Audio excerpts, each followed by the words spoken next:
भी विजय सर है पटना से, और दिल्ली से अड्डा 24 के सर है सनी सर, डीके धीरज सर, ये लोग हम लोग के समर्थन में आए हैं। तो चलिए, हमने कहा था सिर्फ धैर्य बनाए रखिए, व्याकुल नहीं होना है, क्योंकि व्याकुल होइएगा। आपकी लड़ाई लड़ने के लिए छात्र नेता दिलीप कुमार जी जैसा आदमी है, आप सौभाग्यशाली है। तार से बच के नहीं तो आज के डेट में किसको क्या पड़ा है किस चीज से। तो एक है ना कि तोरा के हाथ लगाती जबले दिलीप कुमार जिंदाबाद की करना है। और जो लोग घर में चूड़ियां पहन के बैठे हैं कि यहाँ जो भाई इंकलाबी बैठा है, इंकलाब लाएगा, उन लोगों से भी कहना चाहते हैं कि चूड़ियों को तोड़िए और यहाँ पहुंचिए अपने भाइयों के साथ। क्योंकि हर कोई चाहता है कि भगत सिंह तो पैदा ले, लेकिन बगल वाले घर में ले, अपने घर में कोई भी भगत सिंह नहीं चाहता। क्या सही बोल रहा हूँ कि गलत? जिन तक आवाज पहुंच रही है उन सब लोगों से कहना चाहता हूँ, डीके धीरज सर वो आए हैं वहां पर, सभी लोग तालियों से उनका स्वागत कीजिए। डीके धीरज सर का,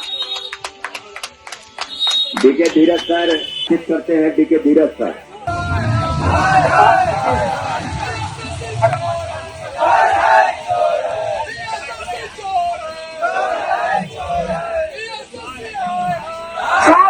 जिंदाबाद, छात्र एकता जिंदाबाद, जिंदाबाद, जिंदाबाद, छात्र एकता जिंदाबाद, नहीं होने से मेरी बीमारी अदानी होगी, अदानी होगी, यही भर में सभी सब्जेक्ट में बच्चों की संख्या बढ़ानी होगी, विजय तिवारी इस्तीफा दो, विजय तिवारी इस्तीफा दो।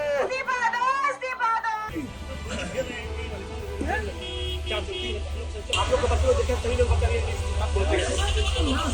संविदा वाले बात करने को तैयार होगा, लेकिन जब 90 लोग बैठे रहेंगे तो फिर बैठे रहेंगे, नहीं को मिलता और पता नहीं इस बात को समझना नहीं।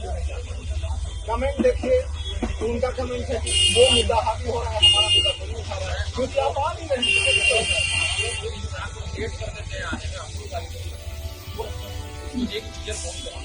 आप नहीं पहुंचे, आप लोग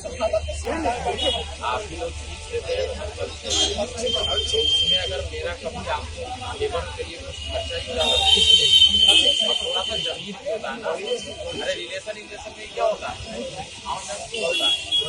करते समय आक्रोश भी नहीं आना है, सरकार के सामने डिमांड आक्रोश भी रखना है। ठीक है, मैं हमारे समाज चौधरी जी कि दूसरे को कहते हैं कि व्याकुल नहीं होना है, इसलिए हम लोग को भी व्याकुल नहीं होना है, धैर्य के साथ अपनी मांगों पे अडिग रहना है। और किसी भी परिस्थिति में इस मंच का, इस छात्र आंदोलन का राजनीतिकरण भी हम लोग नहीं होने देंगे। समर्थन में सभी लोग आ सकते हैं, लेकिन राजनीतिकरण नहीं होगा। यूपीएससी सिविल सेवा, दरोगा, लाइब्रेरियन, तो इनसे संबंधित कोई भी कोचिंग, कोई भी कोर्स जब तक ये धरना चलेगा नहीं चलाएंगे। और यहाँ पे आने के बाद भी अगर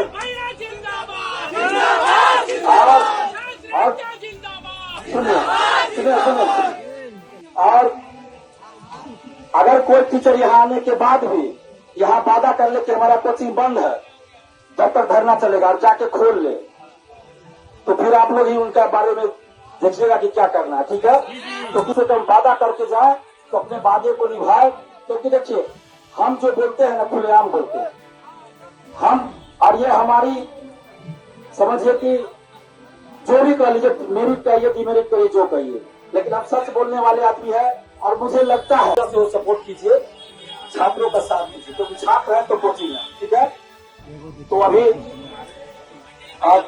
और भी स्टूडेंट आ जाते हैं, तो हम चाहेंगे कि सर लोग भी संबोधित करेंगे, क्योंकि अच्छा लगेगा जब सभी सबका सब स्वागत है। सर को बैठाइए, आप लोग स्टूडेंट सब हट जाइए, तो आइए बैठिए। एकाएक मत ये करिए। और इसमें एक और मेन चीज है, एक बच्चा 6 से 8, 9 से 11 से 12 तीनों फॉर्म भर दे रहा है, तो तीनों में उसका रिजल्ट है। उससे प्रेफरेंस ले लीजिए। फॉर्म भरवाते समय फर्स्ट प्रेफरेंस ये रहेगा, और अगर किसी 2 में उसका रिजल्ट होता है तो एक ही में दीजिए उसकी प्रेफरेंस के अकॉर्डिंग। तो ये सारे मुद्दे हैं। प्लस बिहार एसएससी का भी मुद्दा है, 3-3 साल 4-4 साल से एग्जाम नहीं है। फर्स्ट प्रेफरेंस ये रहेगा, और अगर किसी 2 में उसका रिजल्ट होता है तो एक ही में दीजिए उसकी प्रेफरेंस के अकॉर्डिंग। तो ये सारे मुद्दे हैं। प्लस बिहार एसएससी का भी मुद्दा है, 3-3 साल 4-4 साल से एग्जाम नहीं है। आपको लगता है सर कि जल्दबाजी में घोषित किया गया है? नोटिफिकेशन ही गलत है। एक जगह 2.5 घंटा दे दिया है कि 2.5 घंटा में मेंस का एग्जाम लेंगे, और एक जगह दे दिया है 2 घंटा में। नोटिफिकेशन फर्जी है, जल्दी जल्दी में बना के जैसे तैसे दे दिया है। ठीक से पढ़िए नोटिफिकेशन। एक जगह 2.5 घंटा, एक जगह 2 घंटा। बच्चा मेंस कितने देर में देगा? 2.5 या 2, वो क्लियर ही नहीं कर रहा है। और मजे की बात ये है कि बीपीएससी अभी तक सुधार भी नहीं किया है।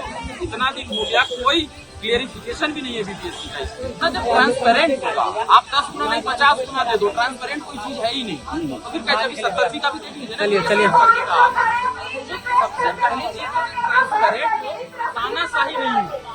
लोग नोटिफिकेशन निकालने की बात कर रहे हैं, और आप बात किस बात की कर रहे हैं कि हम प्रीवियस लेके ला दिए। मतलब एक नहीं होता है, पीओसी होता है जरूरत सीट। ज्यादा हल्ला कर रहा है तो उसको दो दो। भाई ज्यादा हल्ला नोटिफिकेशन का था, इसलिए हल्ला नहीं था कि आप प्रीवियस। और शिक्षा मंत्री का एक बयान अभी वायरल हुआ है, ये कह रहे हैं कि भाई हम गुणवत्तापूर्ण शिक्षक चाहते हैं। तो गुणवत्तापूर्ण शिक्षक और कैसे मिलेगा? बीएड पास किया, सीटेट पास किया, इंटर ग्रेजुएशन सब करा के एक और एग्जाम पास किया, और इसका क्या मतलब है? जो टीआरई 1, 2, 3 हुआ है, उसमें आपको क्या लगता है फर्जी शिक्षक चले गए हैं क्या? तो भाई टीआरई 4 में था, कहते आप करो गुणवत्तापूर्ण लो, अचानक मत लो। आप टीआरई 5 में लागू करोगे, अभी बता दो, करना शुरू कर दो, क्या दिक्कत है?